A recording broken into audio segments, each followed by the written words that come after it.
Follow the conversation. This is Afternoon on the Dove.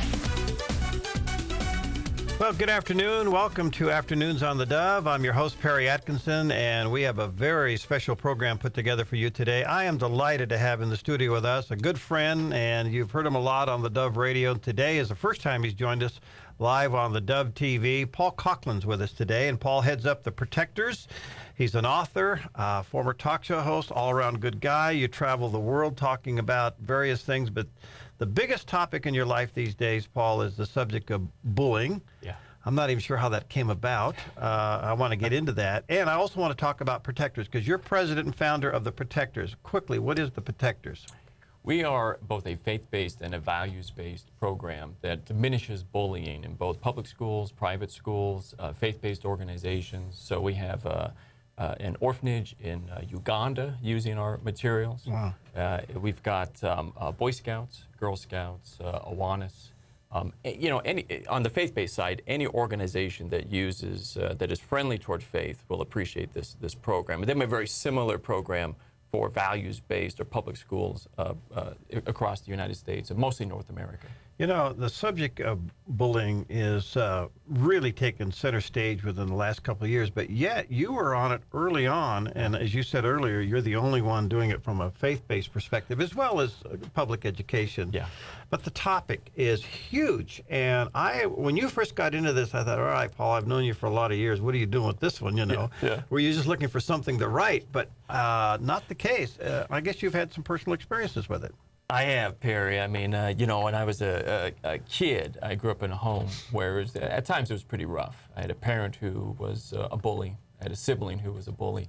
And so I got to see bullying from the inside out. I got to see a lot of the myths experience a lot of the myths and the misconceptions that take place. And so I know it from the ground up. And then I wrote a book called No More Christian Nice Guy. And in this book, I encourage people to be, to embrace a more muscular expression of faith.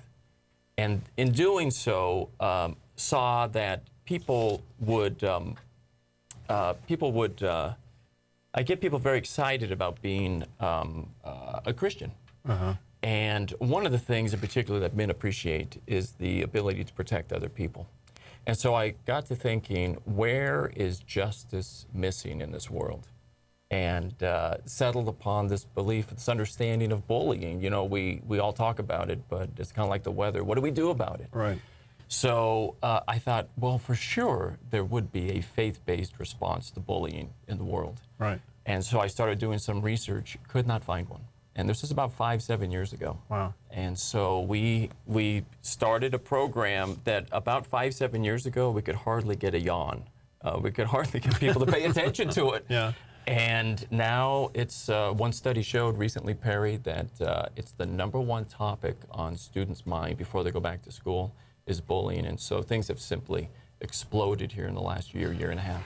I want to say to our listeners and viewers, whether you're listening on radio right now or watching on television, I realize this is a huge topic, and maybe you have some questions or concerns about it. You're welcome to join the conversation anywhere along the line. Feel free to pick up the phone and dial 776-5368, and we'll conference you in with Paul and take advantage of him being here.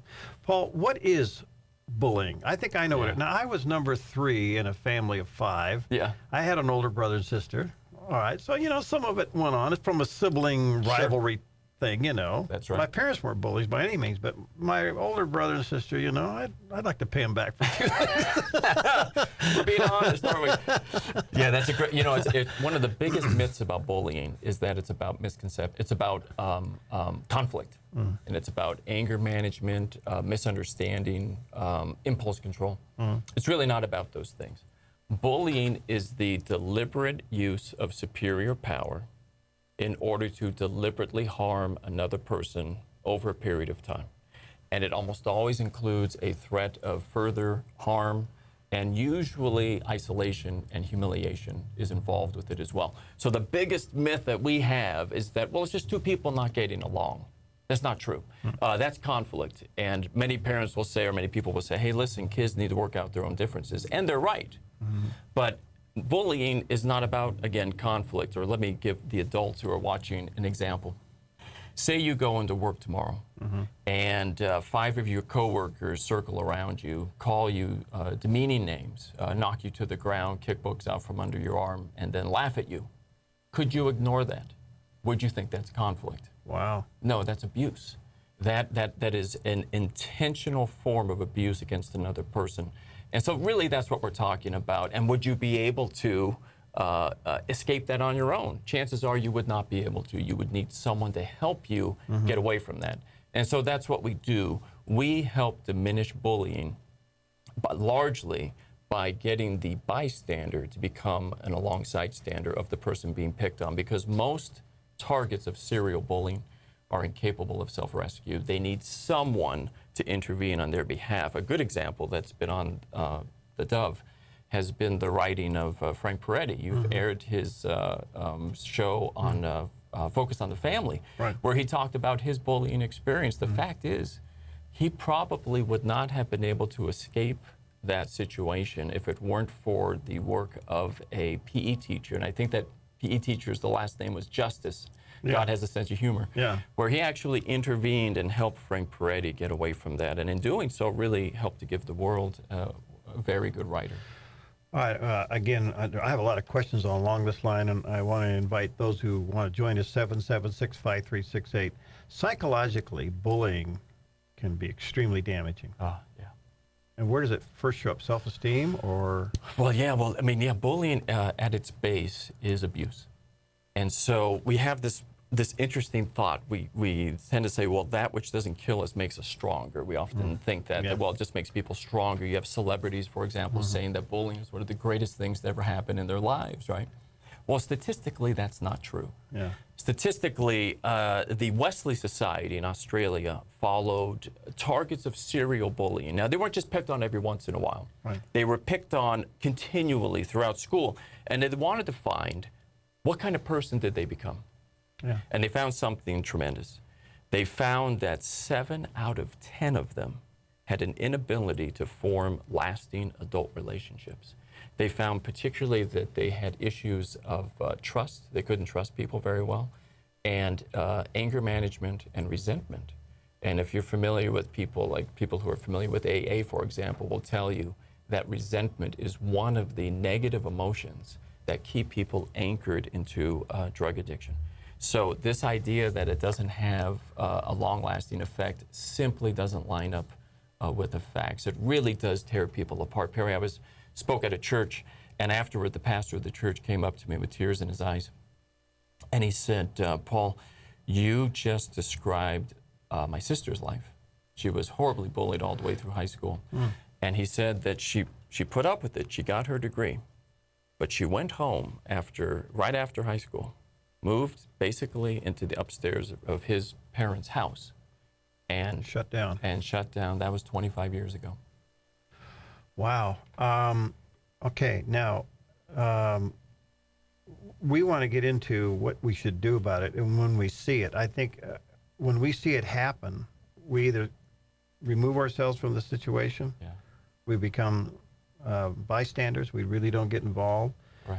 And sometimes bullying isn't just one-on-one. It could be 3-on-1, 4-on-1. I mean, I would assume that it shows up more in school, perhaps grammar school, middle school, maybe even in the high school, where kids are trying to find their identities and they go to certain social groups or whatever, and then they'll pick on somebody else.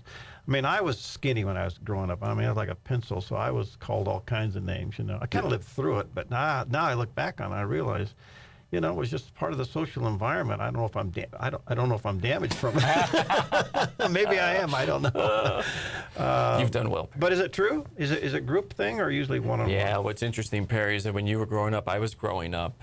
It was more one-on-one, but group bullying, gang bullying, we call it now, is much more prevalent. And as a result, it's much more powerful. It's much more sinister. I think in extreme cases, it's actually evil what is happening to many kids. It spikes between the grades of 4 through 9. Those are the worst years. Now, it doesn't go away after 9, but technically it gets better. But you know, what's very interesting is a study came out yesterday showed that girls are actually more likely to be bullied into college than boys. So girls, it was very interesting. Girls tend to bully longer than boys, and they tend to bully more intensely than boys. Boys it tends to flare up very maybe intense at one time, and they tend to leave the person alone. Girls tend to do it for a longer period of time, and they tend to escalate their attacks as time goes on. Really? Now, is the bullying sometimes obviously it can be physical, but mostly verbal? Yeah, it depending on the age. When it's younger, it tends to be more physical, but then bullies begin to realize that that can really get them into trouble. That is, you can document that. People see that taking place. Mm-hmm. And so they learn to become more verbal in their bullying. And so, yeah, by the time they get into high school, around 80% of it is verbal, it's not physical. And part of that, too, as you get older, you get in more trouble, obviously, particularly with the law when you start to physically bully another person. So, you know, what does a person do in that situation? One of the things that is the major character trait that creates a target of bullying. There are four major characters in what we call the theater of bullying. You've got the bully, mm-hmm. you've got their target, you have authority, and then you have bystanders. The number one character trait in a target is that they're non-assertive. So they don't present much confidence or assurance or self-assurance when in public. And most of that is through body language. It's really not through what people say and what they do. It's how they hold themselves in public. I was a advisor in this docudrama called One, where they follow the lives of three kids, their lives torn from the headlines. These three children who, high school kids actually, who committed suicide due to bullying. And I was asked to be a consultant on set, and I was. And between shots, there, you know, as high schoolers are prone to do, these kids were standing in a circle. Mm-hmm. And I'm talking to the producer, and I looked over at that group of kids, and I said to the producer, if I were a bully, I'd pick on that kid. And he said, why? If you were to look at his body language, do you know, it was almost a perfect circle, except this boy, he must have been about 14, was a half step outside the circle. He didn't have enough confidence, self-assuredness, assertiveness to literally insert himself into that circle of kids. A half a step would have made him look more confident too. He would make eye contact, and his shoulders are very slumped. His body language basically said, you can attack me and you can get away with it. So what we do for such kids is we train them to be more assertive. You know, the great expression in adult life is fake it till you make it. Right? Yeah, right. And this is what I do with targets of serial bullying. I said, listen, you're going to have to fake it till you make it. I was speaking at a camp in Pennsylvania, and this one kid named Bobby came up to me, and he, you know, he's really sharp kid, but you could tell that you could tell he would get picked on. It doesn't justify the behavior in any way, shape, or form, but he was kind of slow moving type of thing, and he was a little different, but in a really good way. Mm-hmm. And I said, Bobby, you're going to have to, I had to show him how to walk from the gymnasium back to the cabins. And I said, you're walking like this. And so I did the old man penguin walk. And I said, you're going to have to pull your shoulders back. You're going to have to make eye contact with people. You're going to have to lengthen your stride about 2 to 4 inches, and you'll actually look more confident. So by the time I got him to the cabin, he did look like someone who you wouldn't pick on. Well, that's wonderful. Let me take a quick break. We'll be back. Paul Coughlin's with us today. Paul is an expert on the subject of bullying. If you have any questions or comments, feel free to join us, 776-5368, and feel free to give us a call. We'll be right back. Follow the conversation. This is Afternoon on the Dove. Follow the conversation. This is Afternoon on the Dove. And we're back, and our special guest today, Paul Coughlin. Paul Coughlin is president of the Protectors, and we're going to give you some more information about that. He's authored several books on many topics, but the one that has really changed the direction of his career is the subject of bullying, and we're dealing with that today. And if you want to join us, give us a call. The number is 776-5368. Paul, I understand there's the bully, and then there's the victim. And I do want to spend a lot with how to help the victims. I think we can come back and talk about that. But what makes a bully a bully? And I'm not necessarily saying not what they do makes them a bully. What's in the bully's psychic that they want to put another person down? That is a fantastic question. And in some ways, we can only answer that in part.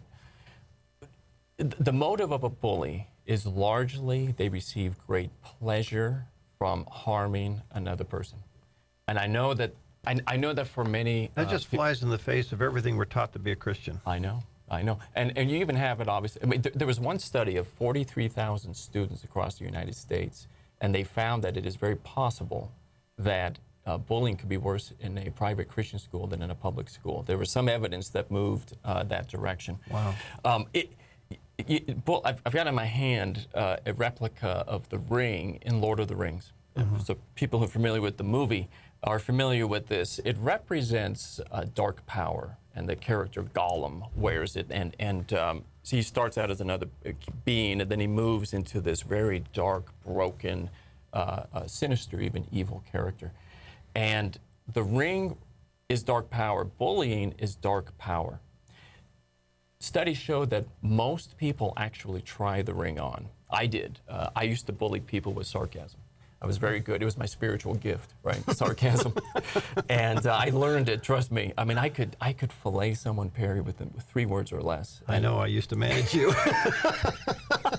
That is true. I used to get your phone calls. Oh, my. That's right. God bless you. Well, I was good at it. Yeah. So I put the ring on. Yeah, you were. I would put the ring on. But after a while, you begin to realize this is powerful. Well, there's fun in sin for a season, right? Yeah. And so it's enjoyable. There's great pleasure in dominating another person. But most people take it off. They say, you know what? It's wrong. I shouldn't do that. Serial bullies keep the ring on. It is so intoxicating for them, Perry, that it's difficult for them to get away. And we know with sin that the longer we do it, the more likely we get accustomed to that lifestyle.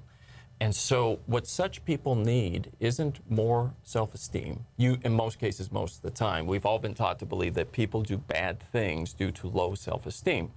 You and I have grown up in this time where it's really an idol. Self-esteem has been an idol. And I know what it's like not to have a lot of self-esteem. I know what it's like to have more of it. And you're better off with more of it. There's no doubt about it.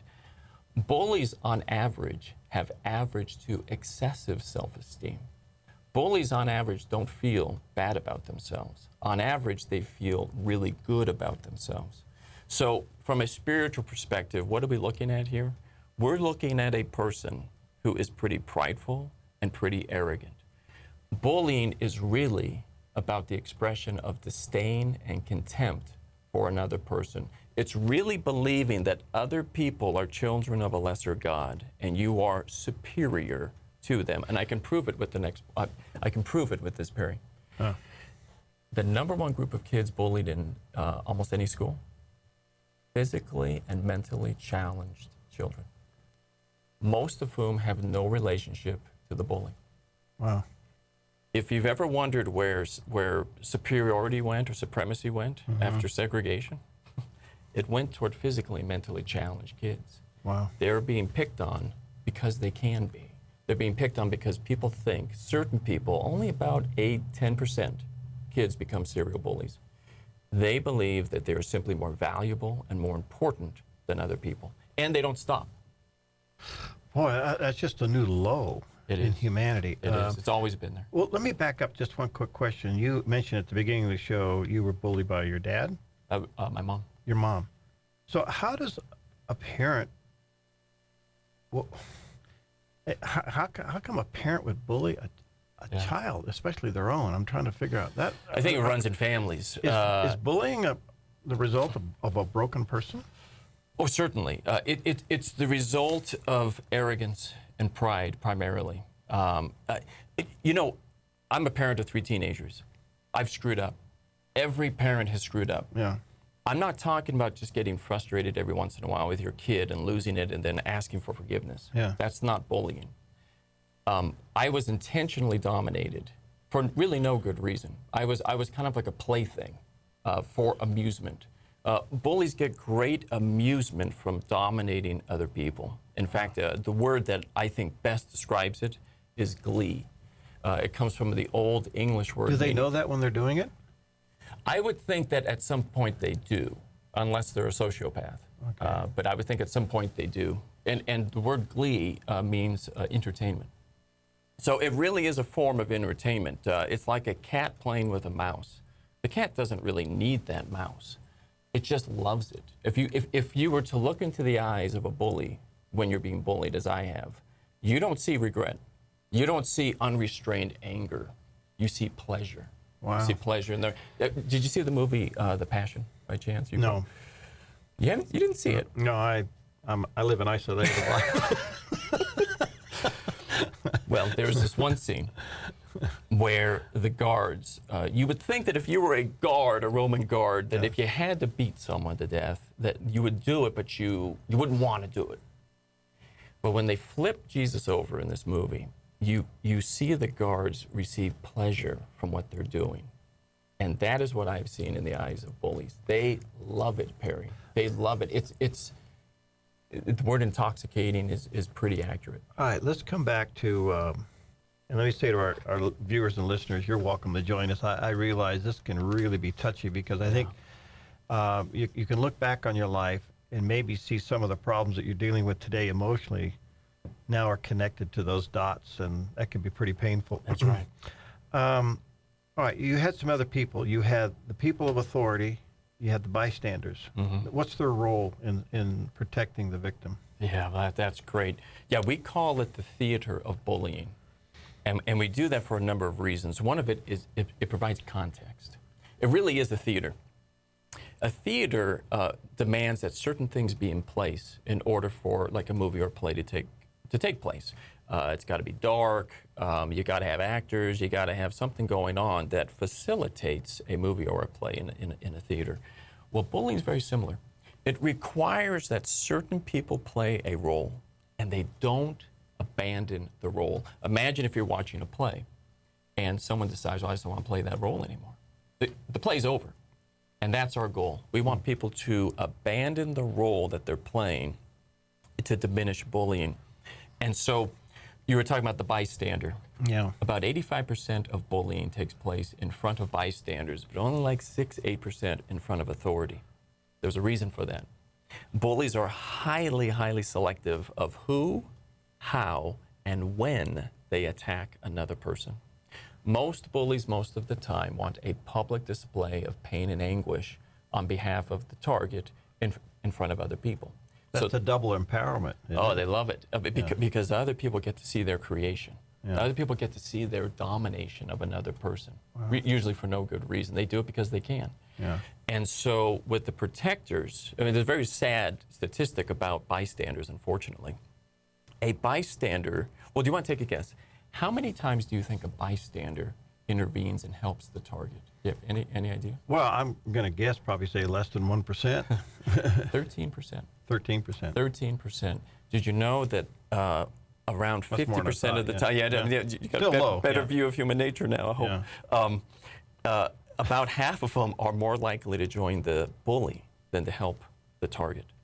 The bystander? Oh, yeah. Christian or non-Christian. Kids who went to Sunday school last week, kids who will go to Sunday school this week, kids who will go to Sunday school all this year are statistically more likely to join the bully than to help the target. And so, where have we gone wrong? This is unbelievable.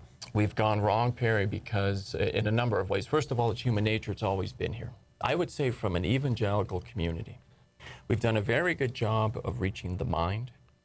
We've done a very good job, better job of reaching the heart. We've hardly reached the will. Where we've gone wrong is that studies show that most bystanders know bullying is wrong. About 85% of kids, they just know it's wrong. We're born with a conscience. We know right from wrong. Right. 85% have great sympathy and empathy for the target. They wish it wasn't happening. But a measly 13% intervene. And the reason why is lack of courage.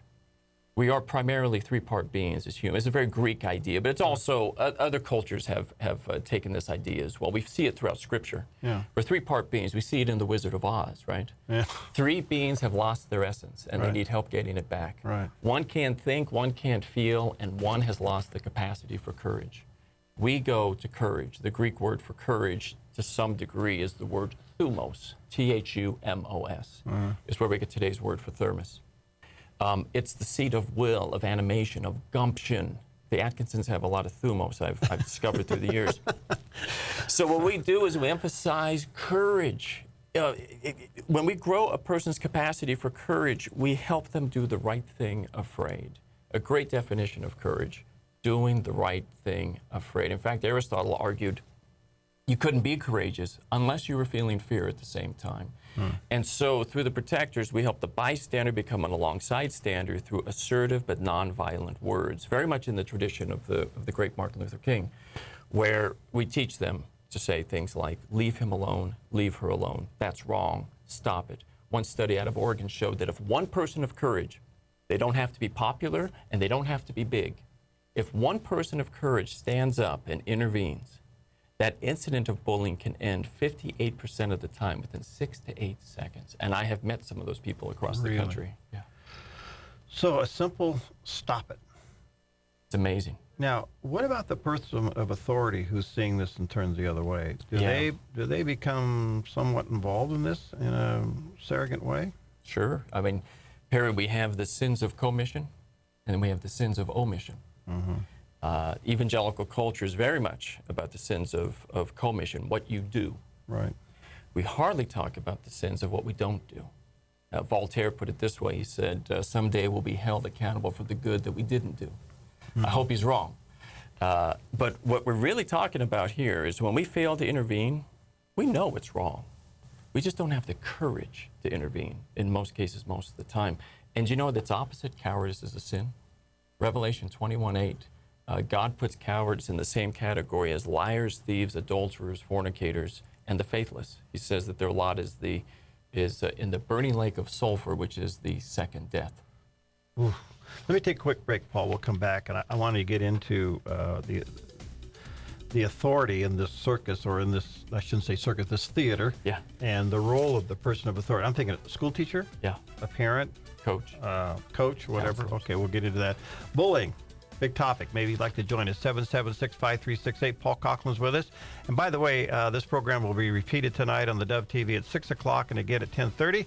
And those listening on the radio right now, you'll be able to hear it again at 5 o'clock this evening on the Dove Radio. We'll be right back. Follow the conversation. This is Afternoon on the Dove. Follow the conversation. This is Afternoon on the Dove. Paul Coughlin's our special guest today, and Paul's president and founder of Protectors. It's an organization, a faith-based organization that can help you at your church or your school or wherever you want to go in dealing with the subject of bullying. And it is huge. It is absolutely huge. And we're seeing this particular topic more and more in the news in various levels. In fact, now there's even crimes being actually, some laws, I think, are being passed to protect the victim of bullying. And your son has been big time in helping to do that. Yeah, Senator Jason Atkinson has been involved in that. So anyway, it's a huge topic. Let me go to the phone first, Paul, and we'll come back and we'll pick up the question here. But Vilma's got a great question. Vilma, you there? You want to talk about the difference between controlling a person and bullying. Is there a difference? Is that correct? Yeah, I wanted to find out if it's similar or the same person that has a controlling personality, like using fear and manipulation. Is that the same as bullying a person, or what are your thoughts on that? I'm going to hang up and listen on the air. Okay. Sure. Thank you, Thelma. Absolutely. That's a big part of it. They love to control people. Again, not exactly sure why necessarily. It is a part of dominating another person, and of course there's great pleasure that bullies receive from that. You know, one of the interesting things, Perry, about people who bully, they followed serial bullies as young as 3rd grade into all the way through school, and wanted to find out what kind of adults they became. Yeah. And found out something remarkable as well. 5 times more likely to commit a felony, we're talking jail time, than children who didn't bully, who weren't serial bullies. 4 times more likely to abuse their future spouse and their future children. So bullies tend not to stop. They tend to keep up their campaigns of cruelty. Wow. Come back to the person of authority in the theater. Yeah. I know. I want you to get to the story that you have here. It's powerful, but quickly wrap up the person of authority. So you're talking a coach, a parent, a school teacher, somebody that's watching this and not intervening. Janitor, right? And any Sunday school teacher, that's right. Huge. You know, Perry. Before I was trained to identify and see bullying, I was as ignorant as anyone else. I've been a coach for almost 20 years now, and what was very interesting is I would never see the bullying take place. What I would see was its after effect. I would see its shadow. So, for example, I'm coaching kids. You know, I know it's like as a coach, it's like herding cats, right? So you're just really focused, and you're male, and you want to win, right? Yeah. So you're all there, and I still coach, and I want to win. So I would look over, and you would see a kid with a smile on his face, right? And then you would look back over here, and you're coaching, and then you look back, and now that kid's not happy anymore. There's something happened to him, but I didn't see it happen. Again, bullying is highly predatory behavior. It is, in some cases, it's pre-criminal behavior, highly selective of who, how, and when they attack. As a coach, I got a phone call from a parent who said, there are 5 families that are going to quit your team if you don't expel this one kid. Really? And I said, you're kidding me. What has he been doing? And she listed off a litany of things this kid had been doing. I was floored, Perry. I had no idea he was doing it. Under your nose of all. Under my nose. Yeah. And, wow. But looking back on it, it makes sense. Okay. It makes sense, but at the time I had a hard time identifying it. So what does authority need to do? It needs to get past the myths. It needs to stop seeing bullying as conflict, and it needs to see it as the intentional harm of another person over a period of time with superior power. So what's the role of authority when they see it happening? They need to create justice. Right now, we think that the target, ultimately what a target needs is compassion. Well, they need a shoulder to cry on. That's not what ultimately they need, Perry. Ultimately, a target needs shoulders to stand on. A target needs someone to intervene. They need authority to bring justice into the theater of bullying, which is a difficult thing, frankly, for evangelicals. We think, well, we just need to be compassionate all the time. The sad fact is, when it comes to bullying, that to be compassionate to a bully is often cruelty to the target. All right. Well, that's love. I mean, that's real love. Yeah. Let me ask you this. Going from a bystander to a standby sider, what's that? So what we do is most kids actually want to do something heroic. I mean, really think about it. You want to stand up for someone who's being picked on. Yeah.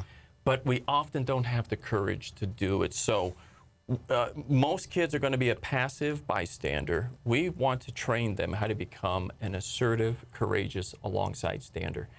I was very fortunate. I'm going to be doing the 700 Club here in a few weeks again, and they're doing a feature story on the protectors.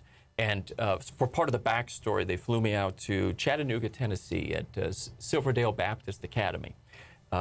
They have purchased more of the Protectors curriculum than any other entity in the world, certainly North America. And they sat me down in a table, in a circle of 11 kids who had become protectors, because through the 7-part curriculum, we trained them from step by step by step to become a protector. And when they do, we actually give them a certificate, where they make a pledge that they will not blindly stand by and let bad things happen. Well, in this circle of 11 kids, there was this one little girl named Melody. And Perry, if we ever think that you have to be a big person to do the right thing, I want you to meet Melody. Because Melody has this wee little voice. I mean, it's just high little voice. And she's tiny. I mean, if she's 50 pounds, that'd be amazing. My dog weighs more than Melody, right? And I'm sitting there in this circle, and I can't believe the stories that they're telling. And Melody, it comes time for her to speak. And she saw an older girl picking on a younger kid on the playground there at Silverdale. And she stood up and just said, "Leave her alone. That's wrong." And that girl stopped. Not only that, they became very good friends, and now together, through Melody's courage, through her righteousness, right, they together, she and the former bully, now protect other kids in that school. Wow. And that could be anybody. Our kids. It could be any of our kids. Anybody. Our capacity for courage only grows by being courageous. If you want a courageous kid, they have to do acts of courage. You can't learn about it in books. You have to act upon it. You know, I think I'm still wrestling with what's in the psychic of a person that would do this, but that's a show for another day. but there is those of authority, the bystanders. We have a job here, and we need to be aware of it. But I want to come back to the experience you had as a coach, and yet here you are, you're lecturing on this topic, and it happened under your nose. It did. Now, when that came to light, what'd you do? Well, I removed them. Oh, you did?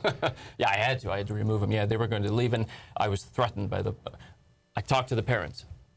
All five? Well, no, I believe them. I believe their story. I think I did check in with one or two of them, but I called the parents of the kid who was bullying.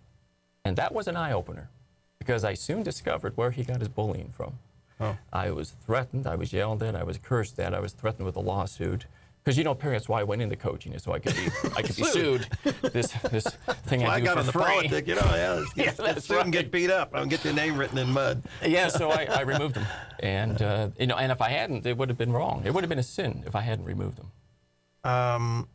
Okay, did that stop? I mean, did that problem go away? And, yeah. And what was the residual of that among these other kids?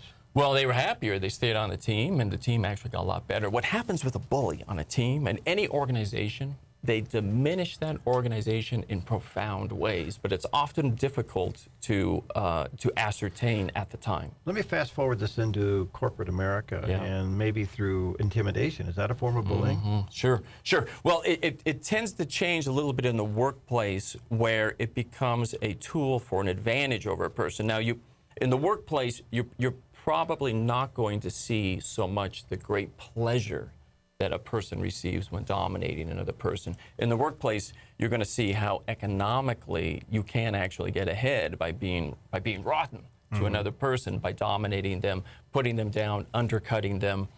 The element of pleasure might not be there so much, but it still fits largely the definition of bullying.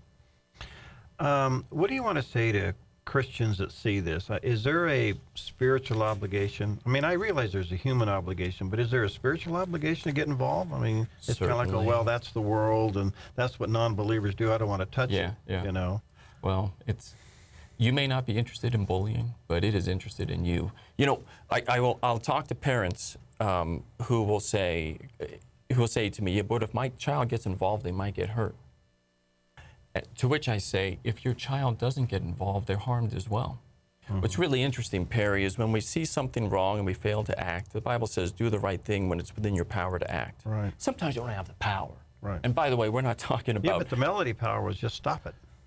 Melody just said, stop it. And I'm telling you, I want Melody to run for president. I told her that. I said, Melody, I want you to run for president. The world needs more people like you. Yeah. I'm not talking about jumping between the Bloods and the Crips here, right? I'm saying, stop, stop. Not saying that. We're talking garden variety bullying here. When we fail to do the right thing and we know it, studies show two fundamental human capacities decrease. The capacity for courage and the capacity for empathy. That's what sin does. Listen, cowardice is a sin. When we fail to intervene because we're too scared, something happens to us. We are diminished inside. Yeah, we die inside too. We do. There's a great expression. Cowards die 1,000 deaths, but the courageous die just once. Yeah. And that's what happens. Cowardice depletes us. It depletes our soul. You want to talk to a person, their biggest regret? It's when they were a coward. Yeah. In fact, it goes so deep that I believe it's almost indelible without God's grace for forgiveness. Can bullies be healed? Yes, they can. They can. Now, they don't listen a lot to peace, love, and understanding. Bullies listen to power. You got to speak their language. You know, the word virtue comes from the word virtus, which means force. Authority must use force justly when dealing with a serial bully. If not, there'll be a miscarriage of justice. How are they healed? Primarily through humility. Bullies, again, tend to be arrogant. They tend to be very prideful. They tend to think they're more important than others.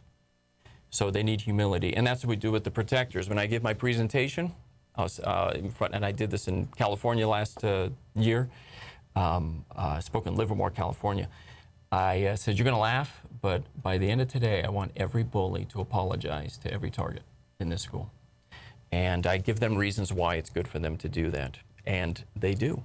One was in the 4th grade class. He stood up in front of the entire class and apologized for what he was doing to that target. Whoa. And we got the parents' approval, Wow. and we gave him a Protector's Courage Award. Wow. Because that took a lot of courage. So they need humility, and that comes through an apology. Paul, I'm just about out of time. People want more information about protectors and your organization and your curriculum. What do they do? They can just come to theprotectors.org. There they can find both our faith-based program and our values-based public school program, and they can find information about bringing me in as a speaker to help be kind of this John the Baptist figure to kind of stir the waters and affect change in their organization. I think your curriculum, I'd like to see youth pastors get you in. Oh, yeah. Especially in the middle school year. Well, I don't know, at any level, but I think churches ought to get you in and talk with parents. And we've been doing a lot of that. And summer camps, too. We've been doing a lot more in summer camps. All right, so it's theprotectors.org? Protectors.org. Protectors.org. Paul, thanks for coming by. Come back, will you, soon? I'd love to. And anyway, protectors.org, Paul Coughlin, and check it out. The subject is bullying. I didn't mention your book. Do you have your book? I didn't. Oh, here we go. I don't know if I can hold Do you it have up. time? It's got blue on it. May not work. There it is. There's the new book. It's called Raising Bully-Proof Kids, Paul Coughlin. Get that book. It's at the stores. Do it right away. We'll see you tomorrow.